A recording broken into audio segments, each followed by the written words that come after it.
बैसाख का महीना चल रहा है। शंकर के शिवालय में जाओ। शिव के शिवालय में 3 स्थानों का स्पर्श अवश्य। जब किसी किसी मंदिर में शंकर जी के शिवलिंग को छूने नहीं देते, जैसे दक्षिण साइड में, साउथ में, तो अपने ही घर में जो शिवलिंग है उसके 3 स्थानों का स्पर्श अवश्य करें। समझिए,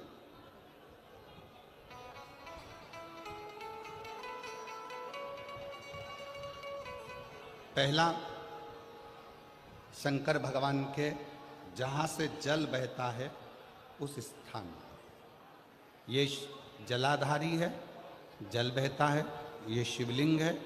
यहाँ से जो पानी नीचे की ओर जाता है उस स्थान का स्पर्श अवश्य करें। दूसरा, शिवलिंग का जो गोल भाग है उस गोल भाग में कहीं पर भी अपनी हथेली का स्पर्श अवश्य करें। तीसरा, शंकर भगवान के शिवलिंग का जो ऊपर का भाग है वहां अपने अस्त्र का स्पर्श अवश्य करें। तीनों स्थान पर ब्रह्मा, विष्णु और महेश का स्मरण करते हुए जब बैसाख महीने में आप शंकर भगवान को जल समर्पित करें। शिव जी को जब बैसाख के महीने में जल दिया जाए तो दोनों हाथ से अंजलि में कलश रखकर शंकर भगवान की अपने हाथ की अंजलि में जल रखकर शिव जी को जल अवश्य समर्पित करें।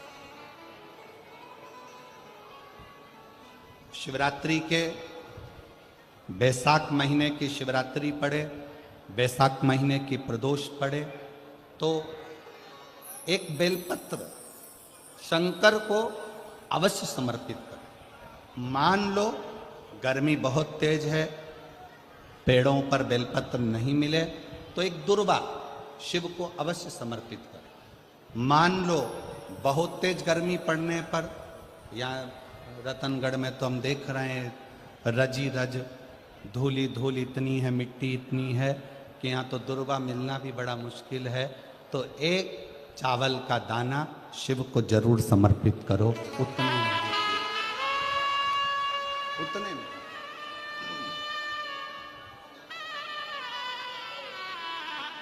और बैसाख महीने में सबसे ज्यादा जरूरी है, जो सबसे ज्यादा जरूरी है बैसाख महीने में, वो जलाशय अर्थात अपने घर के नज़दीक में कोई पानी का स्थान हो, जलाशय हो, वहाँ का जल शिव को समर्पित करना, या शिव के नंदी के पास में। और हम तो कहेंगे शंकर का नंदी केवल मंदिर में मत देखो, आपके घर के आसपास में हमारे मारवाड़ की पहले की रीति रही है।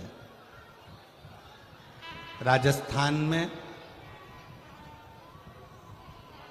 बहुत सालों पहले, जब लगभग 19 से 20 साल पहले हम फलोदी में आए थे, 20 साल पहले, और 20 साल पहले जब हम फलोदी में आए थे राजस्थान में, तो हमने उस फलोदी राजस्थान में देखा था कि प्रत्येक घर के बाहर पत्थर का एक छोटा सा कुंडा जैसा होता। 2 चीजें हमने फलोदी राजस्थान में प्रत्येक घर के बाहर 20 साल पहले देखी थी। एक इतना बड़ा कुंडा पत्थर का जिसमें लोग भोजन रख देते हैं, और एक बड़ा सारा कुंडा जिसमें लोग पानी भर देते हैं, जिससे चिड़िया, पशु, पक्षी, गौ माता सब उस पानी को पीती रहे और आपका और हमारा कल्याण होता रहे। इस भाव से